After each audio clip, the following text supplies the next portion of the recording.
रात के करीब 2:30 बज रहे होंगे। नाइट शिफ्ट करने के बाद मैं पैदल ऑफिस से घर की ओर लौट रहा था। वाहन ना होने के कारण बीते 1 डेढ़ साल से महानगर की सूनी, भियावान और लंबी सड़कें हमसाया बनकर मेरे साथ चलती है। कहीं ऐसा घनघोर अंधेरा कि पैर कहाँ पड़ रहे हैं पता ही ना चले, तो कहीं खंभों की लाइट से फूटते सफेद झिलमिलाते प्रकाश में नहाती सड़कों की खूबसूरती देखते ही बनती है। रोजाना का रूटीन होने के कारण अब इन सूनी और अंधेरी सड़कों से डर नहीं लगता। इन्हीं सूने और भियावान रास्तों पर दिन भर इतना हेवी ट्रैफिक और चहल पहल रहती है कि एक कदम पैदल चलना भी दुर्बर हो जाए। मई की बेरहम गर्मी, माथे से चूता पसीना, और ऐसे में अचानक हल्की हल्की ठंडी हवा चलने लगी। माथे के पसीने से टकराती ठंडी हवा कितना शीतलता प्रदान करती है। ऐसे में कौन बेवकूफ होगा जिसका मन गुनगुनाने को नहीं करेगा। गुनगुनाते हुए मैं आगे बढ़ ही रहा था कि अचानक आंखें एक जगह पर जाकर ठिठक गई। सड़क किनारे एक महिला खड़ी दिखाई दी। करीब 100 सवा 100 फीट की दूरी रही होगी। कंधे पर छोटा सा बैग लटकता था। वही पैरों के पास भी एक ब्रीफकेस जमीन पर रखा दिखाई दिया। सफेद प्रिंट वाली साड़ी से जिस तरह से उसने अपना सर ढक रखा था, उससे तो वह किसी भले घर की गृहिणी ही लग रही थी। लेकिन इतने रात गए, वो भी शहर के भीतर से गुजरने वाले हाईवे पर, कुछ अजीब सा लग रहा था। हो सकता है मायके या ससुराल वालों ने बस में बिठा दिया हो और किसी कारण बस लेट होने पर महिला को देर रात यहाँ उतरना पड़ा हो। शायद उसका घर यहीं कहीं आसपास ही होगा, या फिर शायद सवारी ऑटो या रिक्शे का इंतजार कर रही हो। लेकिन इतनी रात गए रिक्शा कहाँ मिलेगा। शायद घर का कोई परिजन गाड़ी लेकर आ रहा होगा।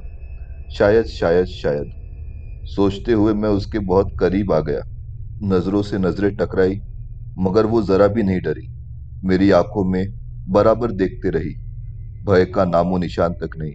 वरना इतने अंधेरी और सुनसान रात में एक अकेली महिला कम से कम मुझ जैसे मवाली दिखने वाले इंसान को देखकर तो डर ही जाए। लेकिन वो तो लगातार घूरती रही। चेहरे पर ना कोई हाव, ना कोई भाव। हाँ, ओठों पर मुस्कान बराबर जमी रही। मैं ही डर गया।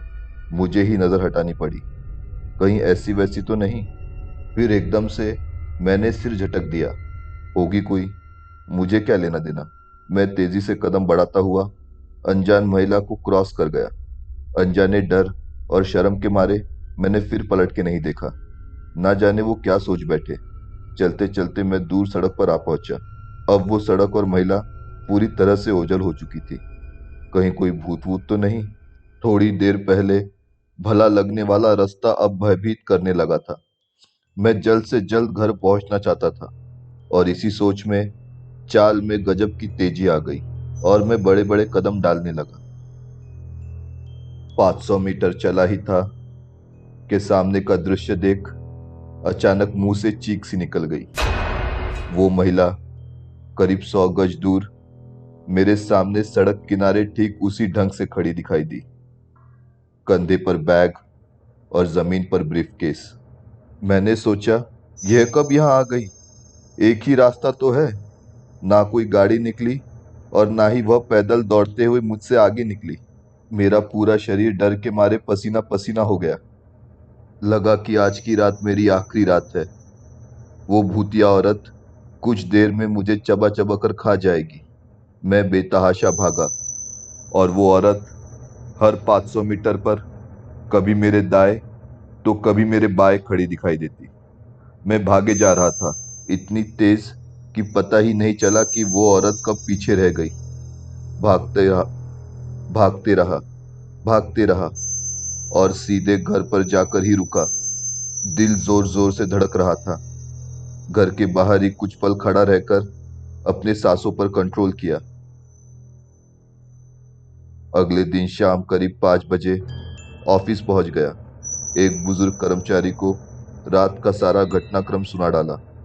बुजुर्ग बोला, सुना है कई साल पहले बस का इंतजार कर रही एक औरत को एक ट्रक ने रौंद डाला था। तुझे ही नहीं, बहुत सारे लोगों को वो दिख चुकी है। लेकिन वो किसी को कुछ नहीं करती। शायद भली आत्मा है। तू वहां से थोड़ा संभल कर ही जाया कर।